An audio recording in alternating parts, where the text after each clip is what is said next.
Societatea modernă, deși a evoluat foarte mult din punct de vedere tehnologic, a avut același parcurs și pe plan social, repercursiunile fiind resimțite de fiecare individ al acesteia.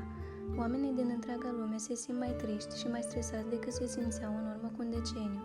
Vă invit să vă detașați câteva minute de tot haosul și gândurile zilnice și să călătorim în timp, acolo unde zgomotul era simfonia armonioasă a păsărilor, munca era libertatea de mișcare în natură, avuțiile cele mai prețioase erau copiii și sufletele din gospodărie, iar viața era liniștea și simplitatea meleagurilor natale.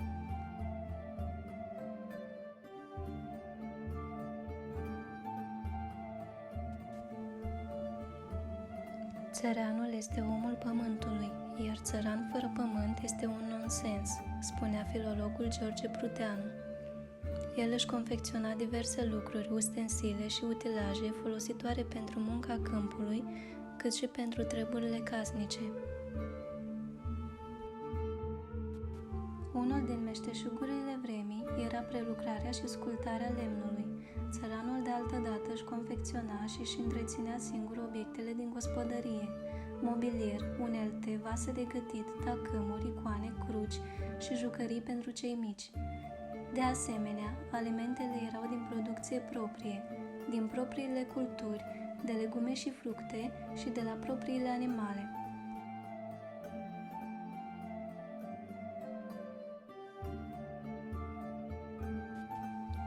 Producerea vinului se făcea manual.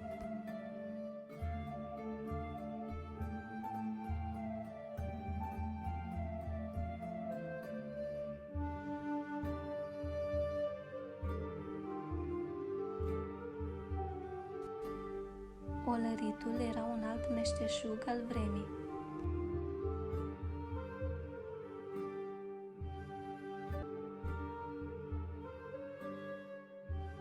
Mămăliga era mâncarea de căpetenie a țăranului român, pe care o mânca în combinație cu aproape orice, de la brânză până la magiun de prune.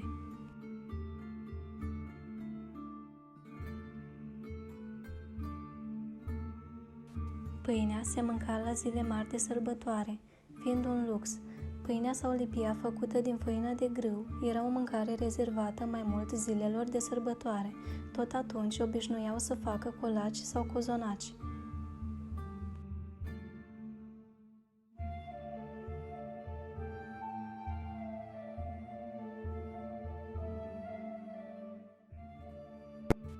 Femeile se ocupau cu țesutul și cusutul, toarcerea lânei, țeseau la război cuverturi alese, fețe de masă și șervețele.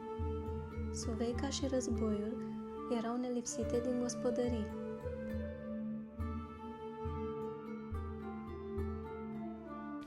Rufele erau spălate la albia cu zolitor sau la râu după mărime și greutate. Ghergheful era alt obiect nelipsit, cu ajutorul căruia realizau tablouri tradiționale.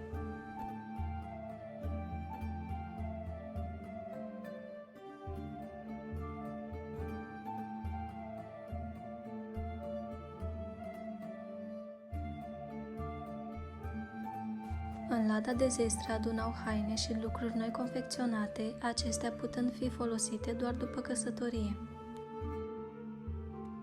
Femeile se ocupau și cu împletitul din stuf, confecționând diverse coșuri și coșulețe sau rogojini pe care dormeau. Sărbătorile erau respectate cu sfințenie. În haine de sărbătoare mergeau la biserică sau se strângeau în hore. Se încălțau cu opinci. Prelucrarea pieilor de animale și cojocăritul era un alt meșteșug. Prelucrarea lutului, cu ajutorul căruia își ridicau casele, era des întâlnit. Acoperișurile erau făcute din șindrilă din lemn de brad, de asemenea grajdurile și saivanele erau din lemn.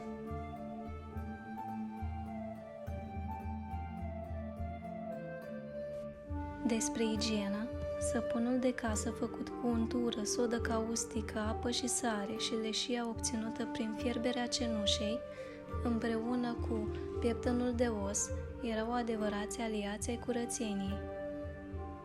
Totul era simplu.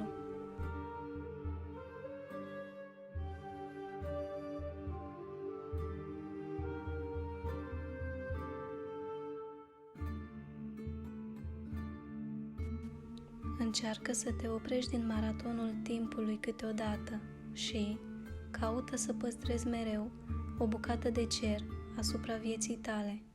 Pe curând!